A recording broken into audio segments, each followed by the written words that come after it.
The fifth technology guide talks about the internet and the World Wide Web. One of the main things that I want you to pick up on in this chapter is the difference between the internet and the web, intranets and extranets. A lot of people throw around the terms the web and the internet as if they mean the same thing, but they're actually two completely different things. Think of the internet as the infrastructure and the web as an application that runs on that infrastructure.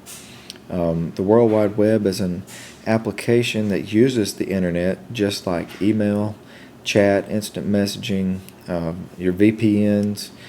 There's a lot of different applications that run over the connection that you have by being connected to the internet.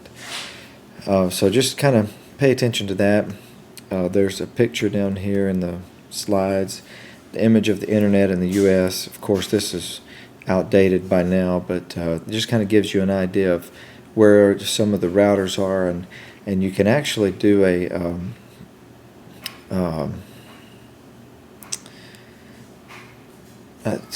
if you can ping, you can go into your command prompt on a Windows computer and you can ping a website, and you can follow the route that the packets travel across the internet. It's actually kind of interesting sometimes to see where all your packets are going before they get to their final destination.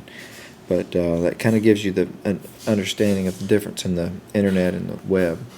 Now, one thing that I do want you to think about as you're learning about this was an article from Business Week about WiMAX this week. So take a look on your Business Week subscription, the article on the WiMAX. This is something that a professor wrote up an abstract about it, but WiMAX is an interesting technology. Sprint has invested billions into this, millions in the past year or two into their WiMAX technology, trying to get it up and running.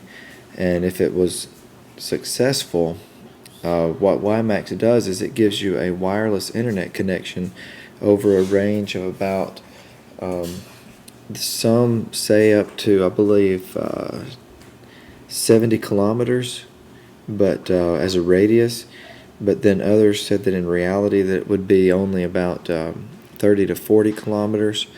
And off the top of my head, I can't do the translation into miles, but you're looking at, I think, about a 10 to 15 mile radius from one single access point. Compare that to cell phone towers, and you're looking at, with cell phone towers, about a 5 to 10 mile radius.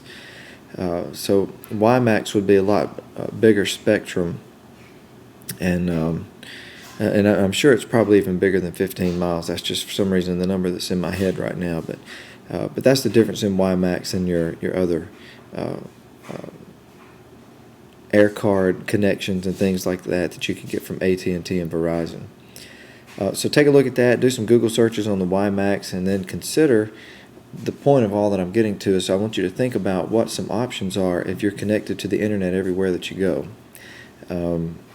About 3 or 4 years ago, I was talking to some students about the fact that one day you could have internet radio, and you'd go down the road and you're listening to music streaming over the internet because your car is connected to the radio, the internet, rather than listening to an FM radio.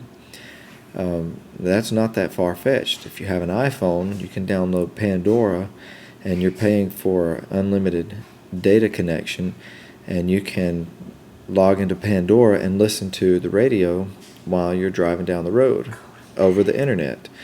Now, consider the possibilities of once this technology gets built into cars and everything around us, even your not that people use payphones anymore, but payphones, instead of being wired payphones, could be a wireless payphone.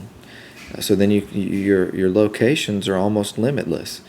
Even if you're having a big event like the inauguration where there's going to be lots of people, you could put up temporary wireless payphone stations where people could grab it and make a phone call if they didn't have their cell phone on them or something like that, or internet stations that are constantly connected over a wireless connection. All you need is power. So anyway, there's a lot of options with this. Just consider that as you're looking through this technology guide. And if you have any questions, as always, let me know.